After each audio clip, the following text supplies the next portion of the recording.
बिहार में शराबबंदी कानून को लेकर सियासत तेज हो गई है। एआईएमआईएम के प्रदेश अध्यक्ष और अमोर से विधायक अख्तरुल इमान ने नीतीश सरकार पर तीखा हमला बोला है। अख्तरुल इमान ने तंज कसते हुए कहा कि बेमेल शादी में अक्सर तकरार होती है, कभी मियां अंदर तो कभी बीवी बाहर होती है।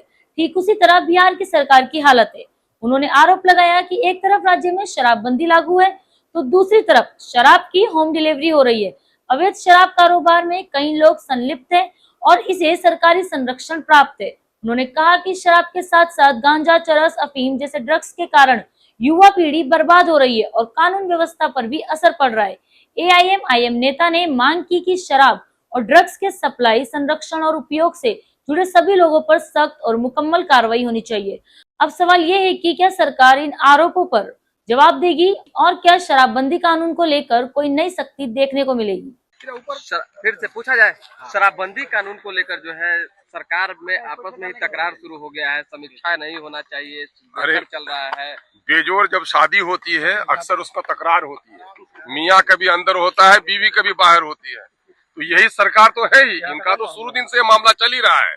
इसमें बहुत सारे लोग हैं जो शराब के व्यवसायी हैं, शराब से कहीं न कहीं चस्का है। वही लोग चाहेंगे कि शराब पर प्रतिबंध नहीं रहे। कोई भी ईमानदार भारतीय है, चाहे वो सनातनी हो, चाहे मुस्लिम हो, सिख हो, ईसाई हो, शराब पीने के बाद आदमी आपे से बाहर हो जाता है। जितने क्राइम होते हैं, जितने रेप होते हैं, आप एनालिसिस कर लीजिए, उसमें ज्यादा एक्सीडेंट्स होते हैं, गलत फैसले होते हैं, उसमें शराब का बड़ा रोल होता है। शराब ने परिवारों को उजाड़ा है, इसलिए शराब पर प्रतिबंध है, प्रतिबंध रहना चाहिए। ये और बात है कि बिहार सरकार ने शराब पर प्रतिबंध भी कर दिया है।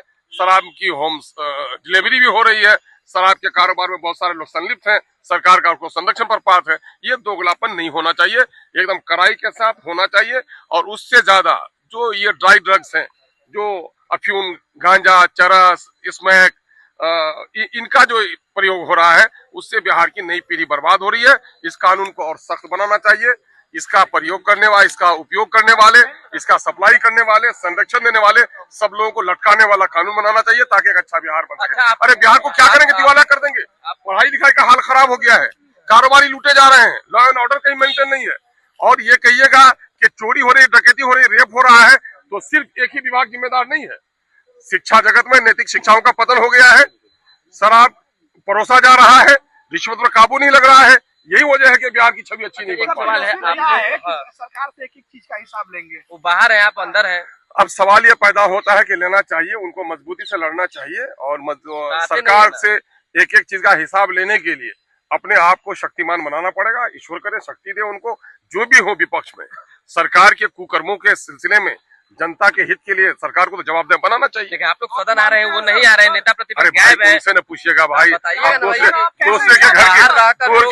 दूसरे के घर के खिचड़ी का मजा हमसे पूछ रहे हैं। वो बड़े नेता है, वो बड़े नेता है। मैं कह रहा हूँ साफ, मंत्री संतरी की तरफ क्यों जा रहे हैं? मैं कह रहा हूँ राज्य सरकार के संरक्षण के बगैर ये पाप हो ही नहीं सकता।